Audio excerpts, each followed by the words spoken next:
joining us from all around the world today. And if you're joining us for the first time, my name is Jesse. I am your virtual adventure guide here with Exploring by the Seat of Your Pants. And we are all about bringing conservation, adventure, and science into classrooms through like 40 plus live, free, interactive, amazing broadcasts every single month with some of the coolest scientists and explorers on Earth. So welcome in. I know we've got most of Alberta joining us today, which is really exciting. So welcome in across the province, across the country, and around the world, everybody. And today is particularly special because today isn't just a normal broadcast. No.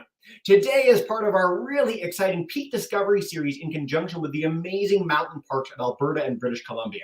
So for those who live nearby, like our Alberta friends today, you have seen these places firsthand. For those of you joining around the world, these parks, Jasper, Yoho, Kootenay, Waterton Lakes, Banff, are some of the most incredible places, not just in Canada, but on the entire face of the earth. And we've had the pleasure of working with them over the last 2 years to share some of their incredible stories with you. Now, we've already had the chance to hang out with our bats to talk artifacts in the ashes last week. We've got another program coming up next week. It's just nonstop with peaks. But today we are going to dive in with the case of the missing caribou. What's going on? I'm excited to find out. I hope you guys are as well. And before I turn it over to Sabrina, because I missed this part in my over-enthusiastic intro, we are going to have a Kahoot today. So if you want to pull up kahoot.it, bring this game pin up. I'll make sure everyone has that at the end of the talk portion before the Q&A as well. But we'll have some opportunities to have some extra interaction and play along.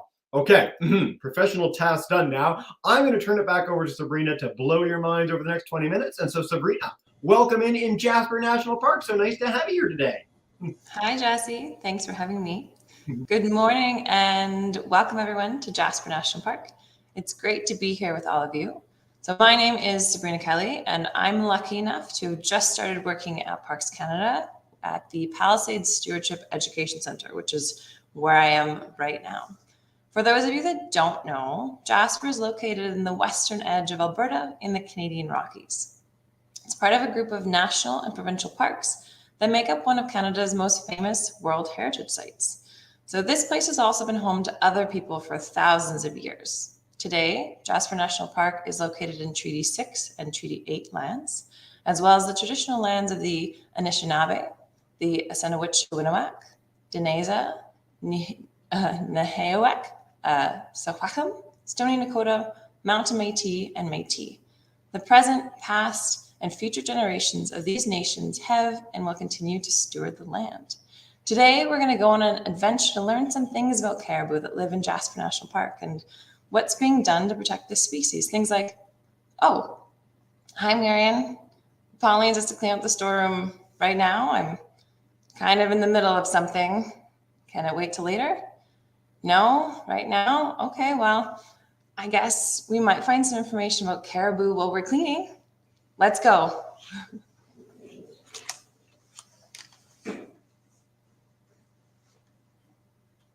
So it turns out there's only one person needed to do the cleaning. So flip a coin. Sure. Heads or tails?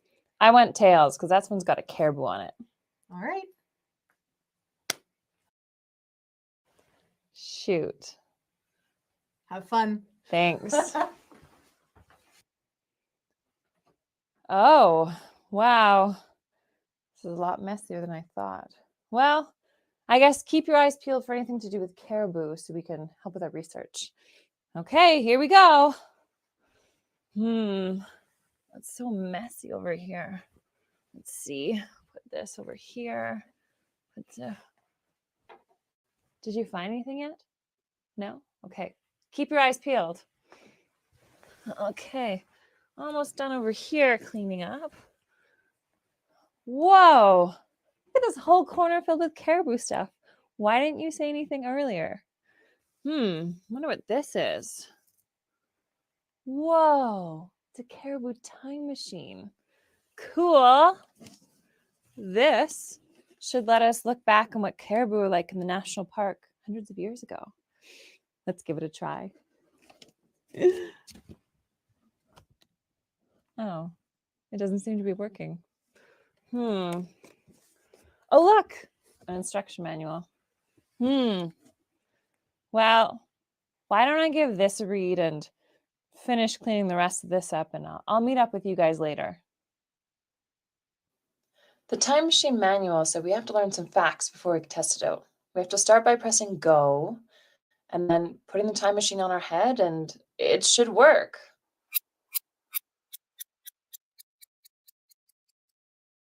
Caribou are part of the Cervidae family, which also includes animals like deer, elk, moose, all of which can be found here in Jasper. Caribou live across the world in the northern portions of North America, Europe, and Asia. There are 3 types of caribou that live in Canada: the prairie, the barren ground, and the woodland caribou. In Jasper, we have a subspecies of woodland caribou called the southern mountain caribou. They are medium-sized with dark brown fur mixed with white on their neck, mane, and underbelly.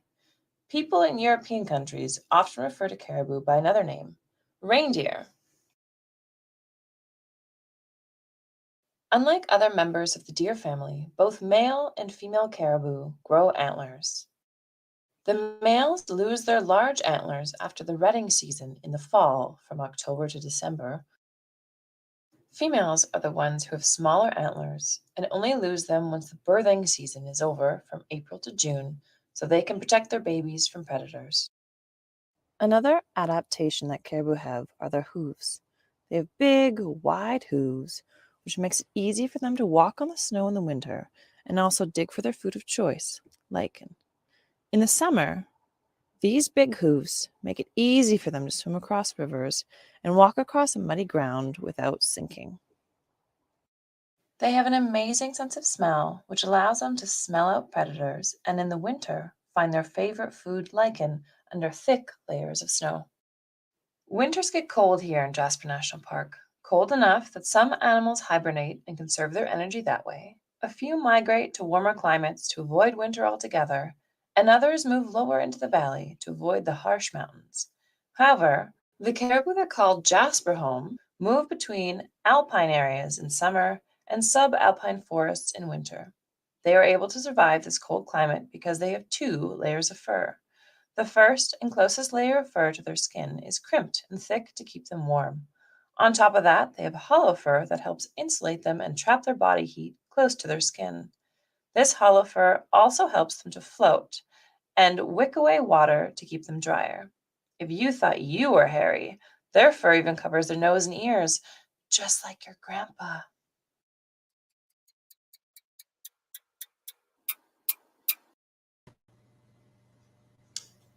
And we're back.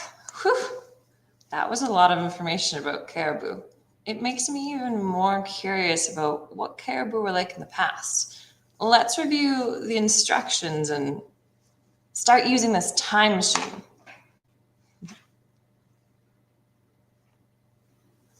Before you begin, Caribou Time Machine 101. Okay. Press the start button to begin.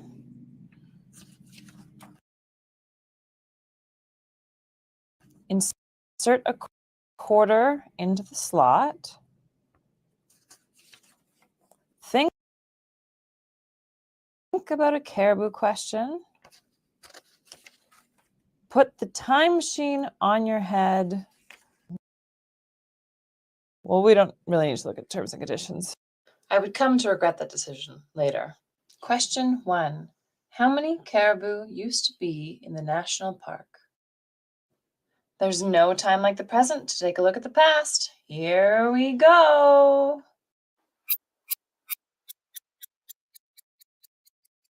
Wow, would you look at the number of caribou there are in this picture? There must be at least 100 in this one herd alone. As you can see from estimates, caribou numbers were doing well into the late 1980s when they suddenly dropped from around 700 to just 200.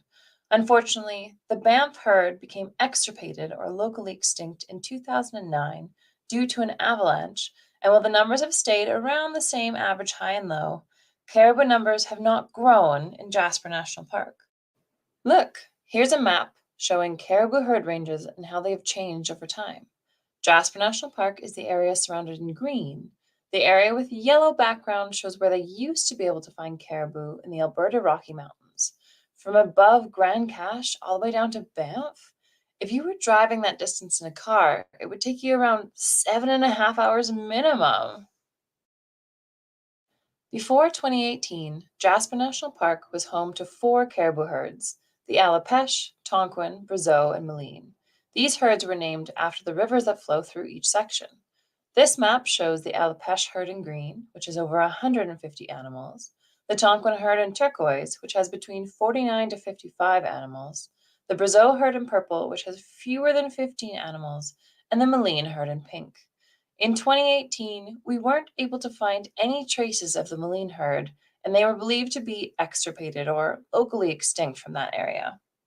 An easier way to think about this is here. Have a look at this table filled with quarters. Each quarter symbolizes around 10 caribou. In the late 1800s, the record states that this area had large bands and places thick with caribou, just like these quarters show. Throughout the years, these numbers have dwindled down and down. Today, here's the approximate number of caribou left in the national park.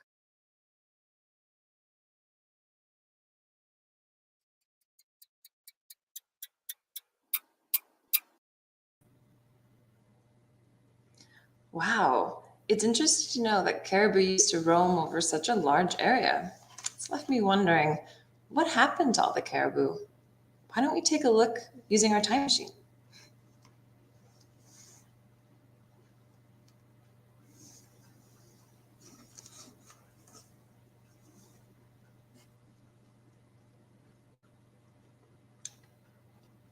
Question 2. What threats caused the caribou numbers to decrease in the past 100 years?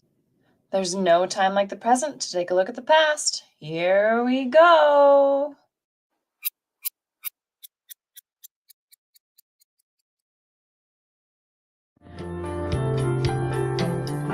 For the woodland caribou that spend time within the mountain national parks, Parks Canada is actively doing research to learn the best way to maintain stable populations.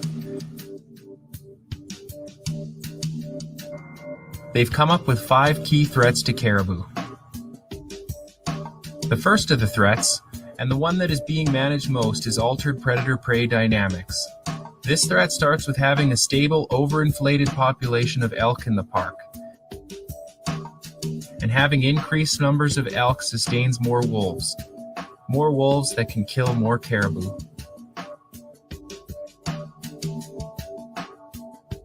The second threat is increased predator access. So caribou live up in these high reaches of the mountains, especially in wintertime. They use this space to separate themselves from wolves. When we create tracks that go into caribou habitat, we create a perfect trail. A wolf can access caribou habitat easily, and this increases risk to caribou. The third threat is human disturbance. In Jasper National Park, we've lost about 13 caribou since 1988 on the Icefields Parkway. This is a completely preventable loss and ends up being a fairly large factor to the population decline. So we've worked on speed zones in those areas. When we're hiking and we're accessing areas that are caribou habitat, sometimes caribou react and run great distances from us. The fourth threat is habitat loss. We don't see a lot of that within the national parks, but one example is potentially fire, which changes habitat for caribou. Outside of the national park, we're talking about things like cut blocks and pipelines and seismic lines.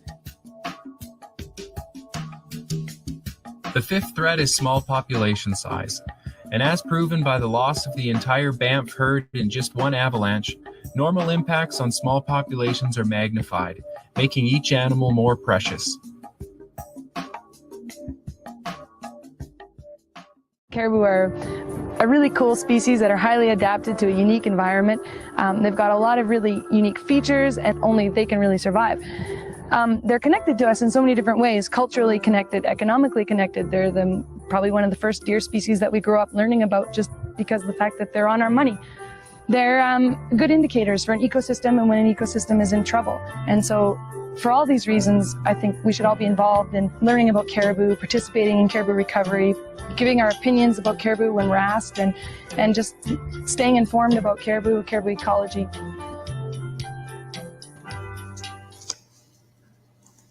Those are a lot of things working against caribou. Let's put this away for a few minutes and find out what's happening to caribou right now in the national park. I've got some questions for Carly, a member of the caribou recovery team. Let's go.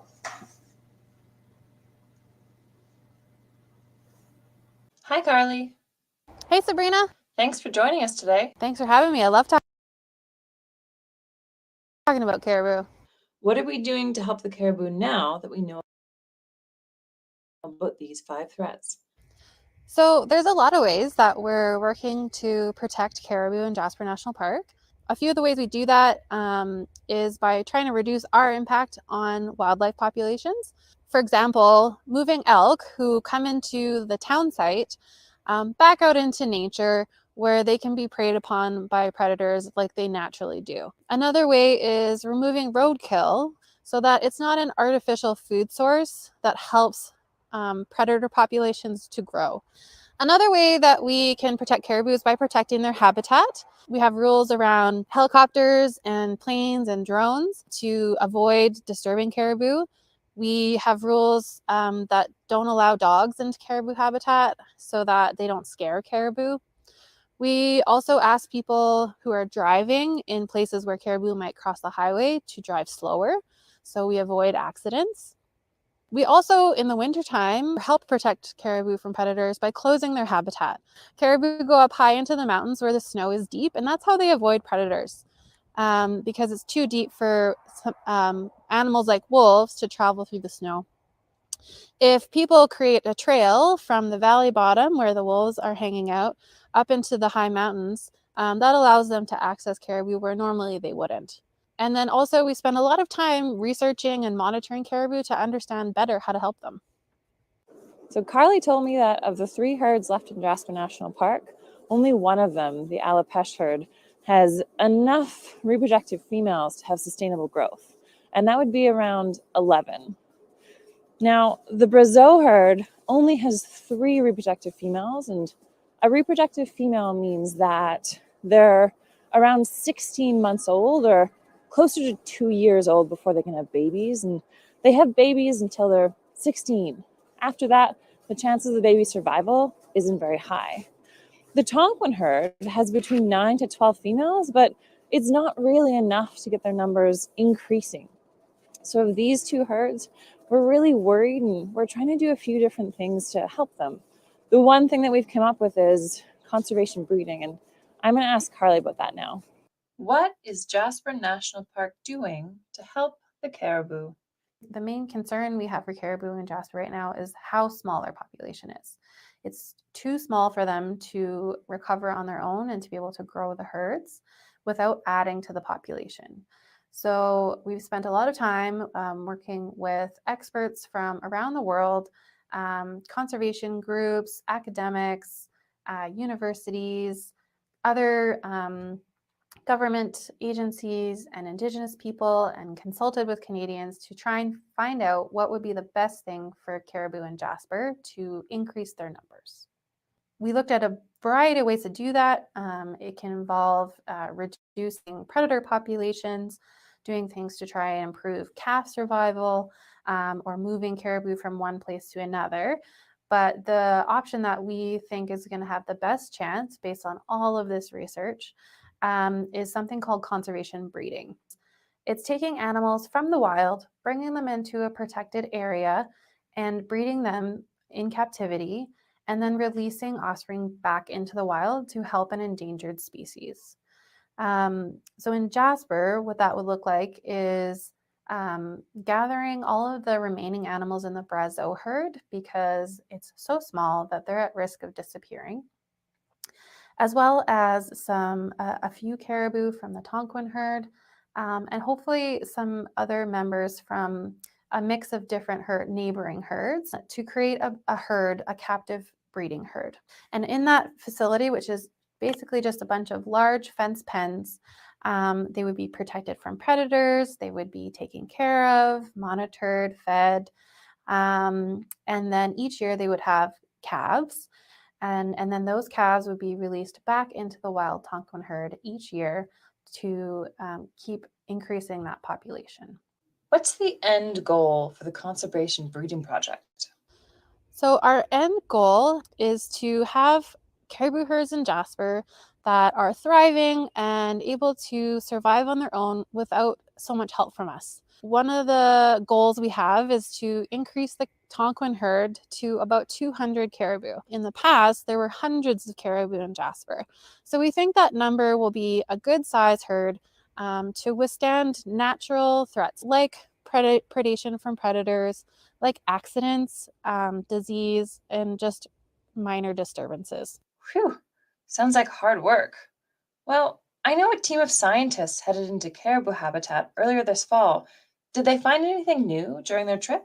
We are able to fly around and count caribou. We also collect their poop, and it's not as gross as it sounds. But we take that poop and we send it off to a lab, and they're able to get DNA from those poop samples. And that DNA can tell us a lot about the animals. So the combination of the DNA information, the counting caribou, and also images that we collect from remote cameras allows us to get a good sense of how many caribou there are, how many males, females, how old they are, and where they're spending their time. One interesting thing is one of the females in the Tonquin herd, we know that based on her DNA information and our other monitoring, she's at least 16 years old. So every year we're very excited to see her again. And we've seen her still having calves. So she's an example of something we're still learning a lot about, which is how long caribou live for and how long they can have calves for. One final question for you here, Carly. What is your favorite interesting fact about caribou? There's so many interesting facts about caribou, but I think my favorite is the unusual noise that they make. So when they're walking, the tendons in their feet make a clicking noise. So it sounds a little bit like they're wearing high heels, and also looks a little bit like it.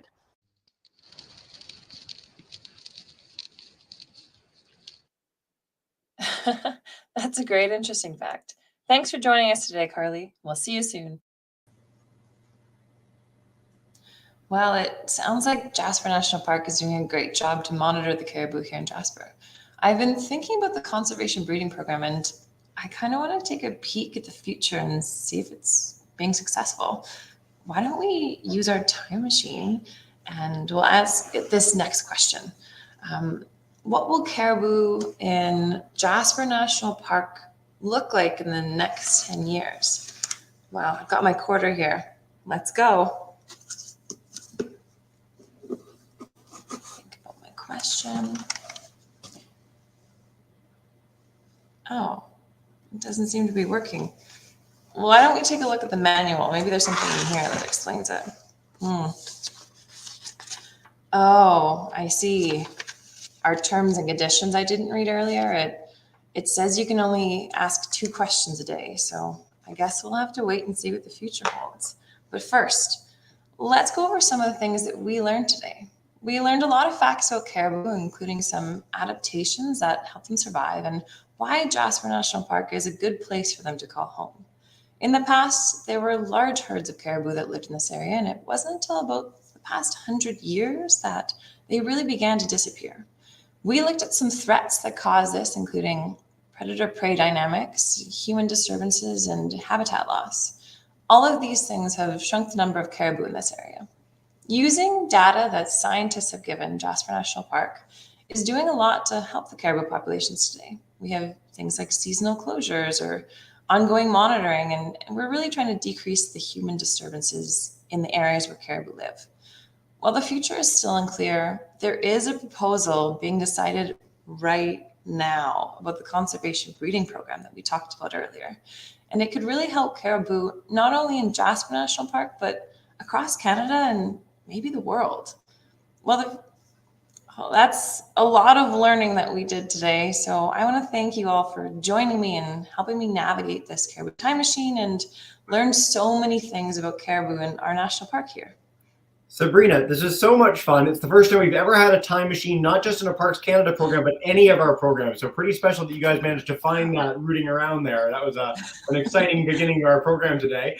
As you know, what we're going to do first, before we dive in with our kids' questions for you about all the amazing caribou, we've also got your colleague Carly in on this broadcast too. So if you've got any very specific caribou questions we can dive in, we're going to go in with our Kahoot. So we're going to lead in with this. For anyone who's new to Kahoots, the faster you answer, the more points you get, and you don't win anything, but you do win Sabrina and I's everlasting respect. So that's worth quite a bit, I find. We've already got 64 people in on this, which is fantastic.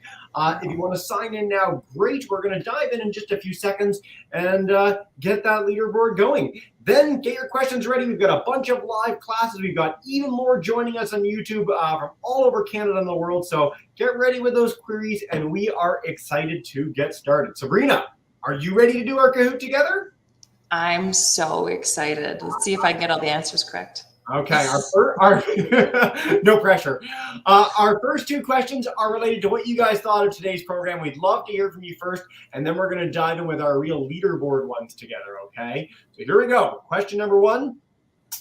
Did you learn something you didn't know before? Do we have any like world-class caribou experts in the audience? Carly maybe didn't learn anything today, but I'm hoping that the rest of you learned something today. You learned a lot, learned some, didn't learn anything, world caribou expert. In fact, you're leading the breeding program. That's really, maybe we have people like that in our broadcast today.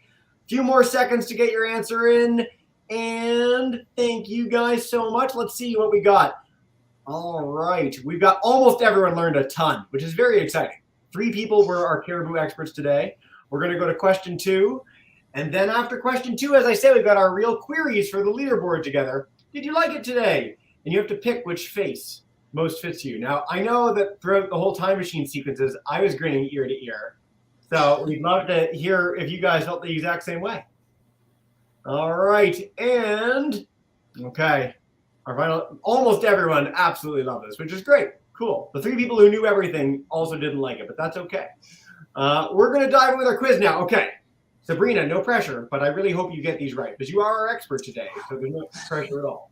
How many herds are in Jasper National Park right now? I'll bring Carly in to hang out with us too, because it's more fun with a group of 3. All right, 40 answers so far. Carly's no longer blurry. Anyone who's on YouTube has no idea what I'm talking about, but that's half my fun. 4 seconds, 1, 2, 3, or 4. Over 100 of you participating. Way to go. Okay. Very even split, but our biggest answer is the correct one. 3 herds in Jasper National Park right now. Way to go to those who are paying attention to one of those videos. Yellow gecko is in our lead. All right, we'll go to question number 4. What season do female caribou lose their antlers? And I must admit, growing up, I didn't even know that deer family females had antlers. So this was very exciting to me when I learned that. Was it spring, summer, fall, or winter? Dun, dun, dun, dun, dun, dun, dun, dun. I can't Remember, so they can protect. So they can protect their babies. Oh, protect babies. 124. Spring is our correct answer. Oh, look at that. Almost even. Exactly 37 in 3 separate ones. People just didn't think summer. Well, for those who were really on the ball, is it yellow gecko? Yellow gecko maintains our lead with bright lobster right behind. I kind of want a caribou name to win, but that's just me because I'm biased. But let's see. Gecko man, gecko lady. What factor decreases caribou numbers? Now, anyone who's ever done a Kahoot with me before will know that I really like one kind of answer in questions like this. But is it predation, habitat loss, human impacts, or hint, hint, maybe all of the above? 5 seconds to go. Get those answers in, and then we are going to head to Miss Blount's class first for a question. 110 of you. This is such a big Kahoot today. All of the above. Almost everybody got that right. Way to go, guys. Some of you are quick on the trigger finger. Let's check out our podium.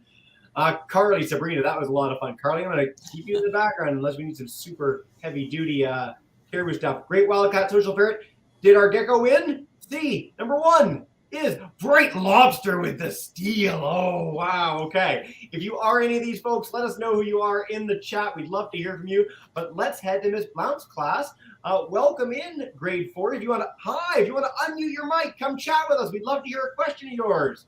Welcome in. So nice to have you, and on away. Hey, guys. Unmute. There you go. Take your time. You're good. The big mute button. Then we can hear from you for a question. Hey. Hi. Sit down. Okay. Shh. But come up and ask a question. Do you have any question about caribou for Sabrina today? Right here. Hands up. How many have you ever met a caribou? You met a caribou, Sabrina? I have never personally met a caribou. They only live in very specific places in Jasper, and they're a little bit of a hike to get to, but I think Carly might be able to answer that question. Carly, are you friends with all the caribou out in the park, or what's going on? I wish I could be their friend. They're so cool. I have actually seen caribou from a helicopter, which is really exciting. And I've also met caribou or reindeer that are in a zoo in Edmonton before. So I've got to see them up close and far away. Well, the zoo is very cool, and for all our classes that are near a major accredited zoo, they're spectacular places to engage with wildlife. But I've got to say, it's a real draw to be a Parks Canada employee that, I got to fly around in the helicopter and look at caribou. Sounds very exciting. Like, I want to quit my job and come join you, so there you go. Great question, guys. Let's head to our room 6 friends. I know you guys got your mic in the last few seconds there before we went live, so come on in, unmute. Hello, come chat with us. Hi. Hello, room 6. Do any of you have a question for Sabrina? Warren, do you have a question? Anyone have a question? Yeah. Have any of you seen? Have any how long have you been a job at? Has your job been? How long have you been as Jasper? How long have you been at Jasper, Sabrina? Yeah. It's a good question. So I've lived in Jasper for 2.5 years, but I just started working for Parks Canada this September. So kind of depends on whether you're looking for me living here in general or me working for Parks Canada. Both answers. Either way, whether you're living in Jasper or working for the park, it's a pretty spectacular place. I hope all our students get the chance to go there someday. Let's go to Miss Diamond's class joining us in Cleardale. If you guys want to unmute your mic, go for it and take us away. What is the best thing that students like me can do to help the caribou herds not become extinct? My favorite question in the world. Way to go. That is a great question. And that is a question I'm actually going to give to Carly because she's an expert and she's been working with caribou for a lot longer than I have. Perfect. Hey, Carly. That is such a good question. I love that you want to pitch in and help out and be part of helping caribou. One of the things you can do, you're already doing it right now, is learning about caribou.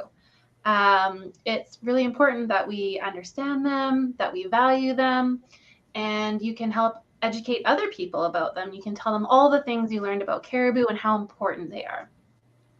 Other things you can do are things that help the environment in general. So anything to help out with reducing climate change, picking up trash, reducing your water usage, anything like that. And then when you're out in the wild, and if you encounter animals, always give them space. That's really important.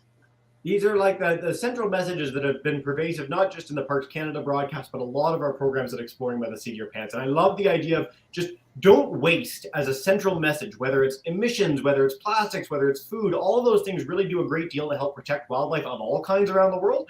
But particularly learn about caribou. Like join in programs like this. Head to the Parks Canada websites. Head to Parks Canada sites to go explore and learn and talk to people like Sabrina and Carly. It goes such a long way. The more you know about something, the more you're liable to care about it. And that's why you're all here today. Fantastic answer, Carly. Thank you so much. All right, I'm going to head to YouTube for a quick second. I'm going to go to Miss T's Champs when we come back live. We are going to get to everybody, I promise. But Miss Matsuma's class, they're in Spruce Grove, just a short drive from you guys in Jasper. They want to know what or Malik specifically wants to know what caribou eat. Do you know, Sabrina? That's a good question. And it kind of depends on when in the season we're talking about. So I know in the winter, they have really good noses that can help them smell out their favorite food, which is lichen. And that can be found on rocks. It can be found underneath the deep snow. And then in the summertime, spring or fall, they can eat things like bark and they can eat shrubs. So anything that we probably wouldn't want to eat, the caribou love. I don't know. My wife's a vegetarian, and I think I had some lichen yesterday in a salad. I'm not quite sure. I'll have to ask her when we're done the broadcast. This T's class, Surrey, BC, the kids braved 20 centimeters of snow. They went uphill both ways. They had to fight off Yetis just to get to the broadcast today. Miss T's champs, hi, welcome in. Hello. Hi. How old are caribou when they get their antlers? Ooh, good question. That is a really good question, and that's another one that I'm going to give to Carly. I actually don't know if they get them in their first year of life, but generally speaking, they grow them every single year. So once they become an adult, which is when they're about 2 to 3 years old, they'll be growing antlers every year. Very, very cool. Great question, Miss T's class. I like the preparation. You guys are like at the camera and ready for that one. All right, we're going to go to Miss Lynch's class, who made up a sign. By the way, Miss Lynch's class, who we're going to welcome in and say hello to. Hi, Miss Lynch's class. I know your audio is not working today, but welcome in Arnprior, Ontario. I will share your question in just a sec, but I also want to note our winner of our Kahoot, TJ. Are you TJ? Who's TJ? Put up your hand. TJ, way to go. Winner of the whole Kahoot. I'm so proud. Everlasting respect. I promised it. Here it is. Everlasting respect. Okay. Share your question. Put it up on screen. Show me. How many caribou are we losing each year? Great question. That is a very good question that I'm going to start answering. And then if I don't answer it all, I'll invite Carly to join after. So in Jasper National Park, we've kind of kept the same numbers for a while now, at least 20 years. We have around 200 caribou that live in Jasper National Park. Unfortunately, in 2009, we lost our Banff herd. And in 2018, we weren't able to find any sign of our Moline herd. So we did lose those numbers of caribou, but since 2018, we've kind of kept on a same path. We're just a little worried because there's not enough caribou in the Brazeau or the Tonquin herd to get their numbers increasing on their own. So yeah, and Carly, anything else you want to add to that one? Yeah, Sabrina's got it right. And they were declining for quite some time. And since about 2015, we've seen that stabilize a bit. And herds, even if they're really small, can live for a long time as a small herd. So the Moline herd was less than 10 animals for more than 15 years. Wow. I'm really glad we get these questions because conservation can be a very challenging subject. It often sounds really dire. And certainly for students growing up these days, the news has been very negative about conservation around the world. But there are so many people and amazing organizations and amazing agencies like Parks Canada that are working to protect species, protect habitats around the world. And so for me, who has this opportunity to work with so many groups around the world, it's a story of so much hope. Like there's so much being done to save these creatures around the globe. There's so much that you guys can do in classrooms, whether you're close by right near Jasper National Park or scattered to the winds around the world. So I really hope you all take that message away from today's program as well. We're going to head for 3 more questions. Time flies and you're having fun, folks. I know we could go all day, but I promise there is a Padlet you can share additional questions in a minute. But let's go to Miss Baudouin's class, who, by the way, was also our great Wildcat silver medalist.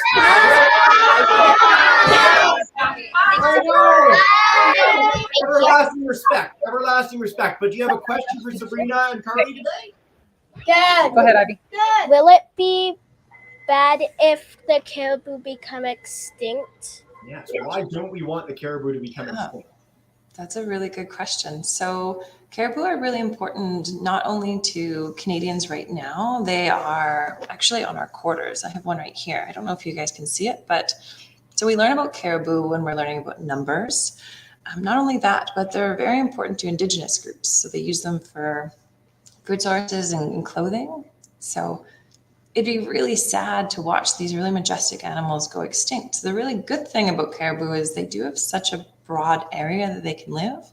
So they live in Canada, but they also live in Asia and Europe. So if the caribou in Canada went extinct, they wouldn't fully be extinct as a species. They would just be extinct in one area, which is called extirpated. It's a very specific word. But of course, most importantly, and this is true of caribou, it's true of all animals. I mean, what is our right to have such an impact on an animal that we wipe it off the face of the earth? And this is something that I think a lot of classes really embody and recognize. You know, we owe it to the creatures and the habitats around us to take care of them. If we have this power to control the fates of other creatures on this planet, of places on this planet, because of our multitudes and the impact that we have, why wouldn't we want to have a positive impact and sort of help make a world of abundance where there's lots of species, where we're not worrying about species going extinct? I think there are thousands of reasons why it's important to keep caribou and every other species alive, but that's the one that I always come back to when it comes to questions like that. Great question, guys. Let's head for a couple more questions. A quick note, I know some of our friends have to leave, so I will put up the Padlet link on the screen. So if you have additional questions after the broadcast, I will also email this to all our registered classes, but you can share your questions below. And Carly and Sabrina, we want to keep Carly and Sabrina up all night long answering your questions. That is my sole goal here at Exploring by the Seat of Your Pants. So make sure you check out that link if you don't get your question answered today live. Now, let's do two more. I'm going to go to our St. Marguerite class in Calgary in one quick second to wrap us up live. But I love this question from Olivia in Miss Caminiti's class in Ottawa. Is there a most unique type of caribou? And I'll bring both of you in instinctually. Is there like a special caribou? A reindeer with a red nose, perhaps, as Christmas comes around? Do you want to start this one, Carly, and I'll kind of fill in? Sure, that's such an interesting question, and there are a few different types of caribou or reindeer across the world. And earlier in Sabrina's presentation, she mentioned the Peary or Peary caribou, and they live the furthest north of all of the caribou species in Canada, and they live up high in the Arctic. So they are the rarest, I think, in Canada. That's really cool. Yeah, and I really enjoy the caribou in Jasper National Park just because I live in Jasper. So I think those are the most special, but I think so. Yeah, Carly gets to see them from a helicopter. She's not going up to see the Peary caribou by helicopter. We can do that in another broadcast. We'll talk about them another day. But caribou in general are very special. I like that question. Way to go, Olivia. All right, we're going to head. You know what? I'll leave you both on screen with me because inevitably we're all going to end up hanging out together again. Our St. Marguerite friends. Calgary, come on in. Hi, guys. Hi. My question is, why do female caribou have antlers but not the deer and elk? Ooh. That's a really good question. And it probably has to do with evolution. So we're going way back in time. But it's really important that they do have that because it allows the female caribou to protect themselves and also their young or their calves from predators. So I'm not sure why the rest of them don't. Carly, do you know the answer to that one? You know, we might have to send that to our expert. We're going to come up with a chain in all our future broadcasts, like, oh, who's the evolution caribou person in today's broadcast? But that's very cool. So it's a trait that caribou, like the other creatures, lost and caribou kept, or that caribou developed independently. Do we know that? That's a niche evolutionary question. Okay. I'm going to have to do some research after you guys asked such good questions today, which is great. My favorite part of every broadcast is when kids can stump the experts. And so way to go, St. Marguerite. You guys are awesome. Fine people, classes from all around Alberta, Canada, and the world. Thank you all so much for being here. Again, this is part of our Peak Discovery series. We'll cover Carly's bottom half of this, but make sure you check out our full broadcast series in our next few weeks. We've got another amazing program, December 7th, Conservation Quest. We'd love you to come in and join in on that. And of course, all of our programs live on our YouTube channel forever. So if you want to send this one to your friends and family, educate everyone around you about caribou and get people as excited as we all are, I'd love if you'd head there. Thank you all for participating in the Kahoot and more, and we will have that Padlet for you to share additional questions with. Carly, Sabrina, before I wrap up and bring in all our classes for a big enthusiastic thank you and farewell, is there any final message you'd like to share with us about caribou and Jasper? I hope that one day, if you come to Jasper National Park, you do get an opportunity to see all of the wildlife, not only our caribou, but if you get to see a caribou, it's a very special experience. And I hope that you leave today feeling hopeful, because we do feel hopeful about caribou recovery in Jasper, and we think this is a great place for them to make a recovery and to have lots of caribou on our landscape. a call to action to visit one of the best places in the world, and a ton of hope. I don't think there's a better way to end a broadcast than that. And so what I'm going to do now is bring in all our classes to say a big thank you and farewell. Miss Blount class, room 6, Miss Lynch, who I can hear screaming even if their audio isn't working. Miss Lorenz class, St. Marguerite. Thank you so much, everybody, and have a wonderful, wonderful day.